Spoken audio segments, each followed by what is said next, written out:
በስመ አብ ወወልድ ወመንፈስ ቅዱስ አሐዱ አምላክ አሜን። ቅድስት የዐቢይ ጾም ሁለተኛ ሳምንት የቅድስና ባለቤት የሆነው እርሱ እግዚአብሔር አምላክ ነው። እቀደስ ኃይል ቅዱስ፣ እባረክ ኃይል ብሩክ ነው። በእርሱ የባሕሪ ቅድስና እኛን በአርአያውና በአምሳሉ ፈጥሮ ብሩክ ሆኖ ባረከን። ቅዱስ ሆኖ ቀደሰን። ሕያው ሆኖ ሕያዋን አደረገን። የጸጋ ቅድስናም ከእርሱ አገኘን።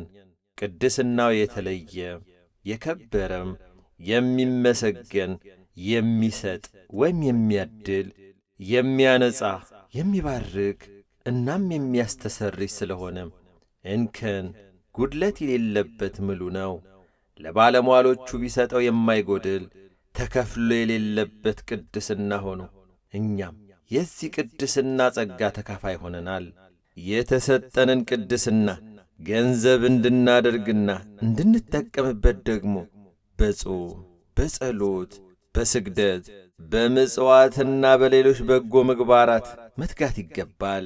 እኔ እግዚአብሔር አምላካችሁ ቅዱስ ነኝና እናንተም ቅዱሳን ሁኑ እንዲል ዘፍጥረት 2 ከቁጥር 3 ዘሌዋውያን ምዕራፍ 19 ከቁጥር 2 የት መሄድ እንዳለብንም በግልጽ ልበ አምላክ ነቢየ እግዚአብሔር ቅዱስ ዳዊት ወደ ቅዱስ መቅደስ እሰግዳለሁ፣ ስለ ትምህርትህና ስለ እውነትህ ስምህን አመሰግናለሁ፣ በሁሉ ላይ ቅዱስ ስምህን ከፍ ከፍ አድርገሃልና ይላል መዝሙር 107 ከቁጥር 2።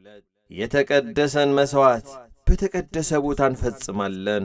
መቼ ቢሉ በሰንበት በበዓላት በማኅበረ አብይ ክርስቲያኖች በሚሰበሰቡበት ስመ እግዚአብሔር በሚጠራበት ታቦት ባለበት እግዚአብሔር በቆመበት ቅዱስ ስሙን ከፍ ከፍ በማድረግ ቅድስናን ገንዘብ እናደርጋለን። ሊቁ ቅዱስ ያሬድ ለዐቢይ ጾም ሁለተኛ እሁድ ባዘጋጀው ምስጋና አማካኝነት ዕለቱ ቅድስት የሚል ስያሜ ተሰጥቶታል። ትርጉሙም የተለየች የተመረጠች የከበረች ማለት ነው። መጽሐፈ ሰዋሰው ወግስ ወመዝገበ ቃላት ገጽ 784 ቅድስት የሚለው ቃል ዕለቱ ቅድስት ተብሎ የተሰየመበት ምክንያት ስለ ዕለተ ሰንበት እንዲሁም ስለ እግዚአብሔር አምላክ ፍጹም ቅድስና የሚያወሳ በመሆኑ ነው። እግዚአብሔር አምላክም ፍጥረታቱ የእሱን ስም በማመስገን ይኖሩ ዘንድ ለቅድስና ሕይወት ፈጥሮአቸዋልና በሰንበተ እሁድ ክርስቲያኖች የቅድስና ተግባራትን ከሌላው ቀን አብዝተው ይፈጽማሉ። ዕለት ከተግባር ስም ከክብር የተባበረባት ክብርት ሰንበት ቅድስት ስለሆነች ቅዱስ ያሬድ ቅድስት ብሎ ጠራት። ይኸውም የምትቀድስ ከብራ የምታከብረን አክብረናት የምንከበርባት በመሆኗ ነው።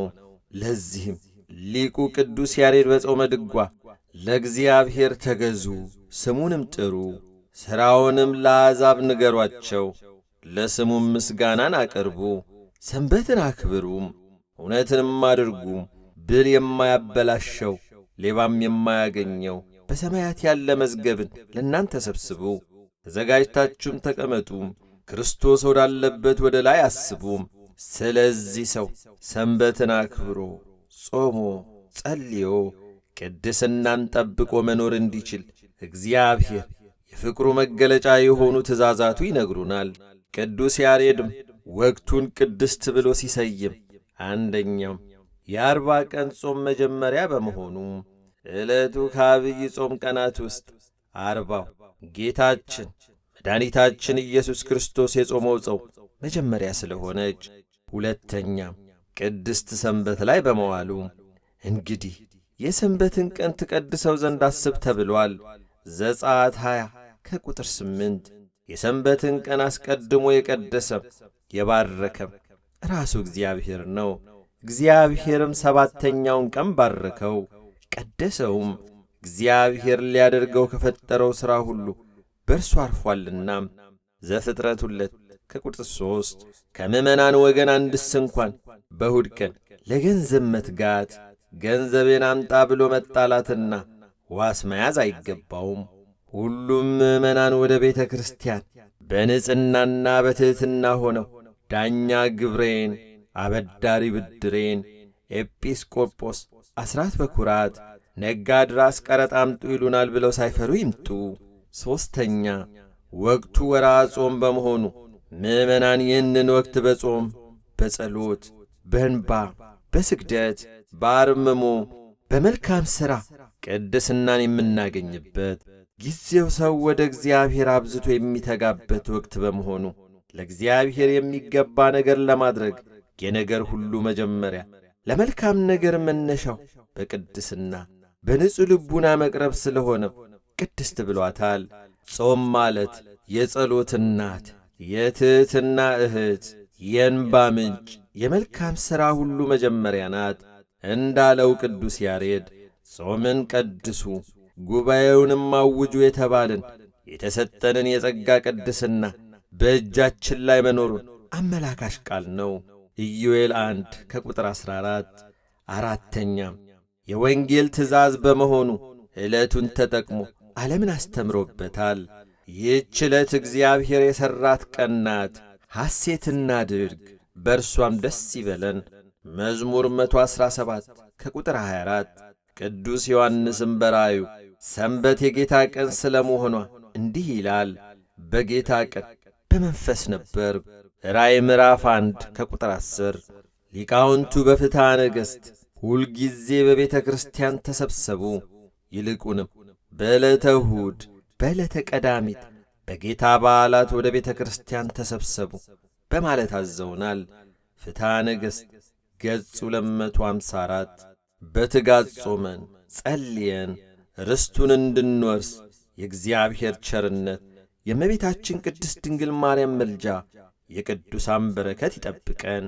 የዕለቱ መዝሙር ከጾመ ድጓ ግነዩ ለእግዚአብሔር ምንባባት 1ኛ ተሰሎንቄ ምዕራፍ 4 ከቁጥር 1 እስከ 13፣ 1ኛ ጴጥሮስ ምዕራፍ 1 ከቁጥር 13 እስከ ፍጻሜም፣ የሐዋርያት ሥራ ምዕራፍ 10 ከቁጥር 17 እስከ 30። ምስባክ እግዚአብሔር ግን ሰማያትን ፈጠረ፣ እምነትና በጎነት በፊቱ ቅድስናና የክብር ገናንነት በመቅደስ ውስጥ ናቸው። መዝሙር 95 ከቁጥር 5። ወንጌል ማቴዎስ 6 ከቁጥር 16 እስከ 25። ቅዳሴ ዘኤጲፋንዮስ። ወስብሐት ለእግዚአብሔር።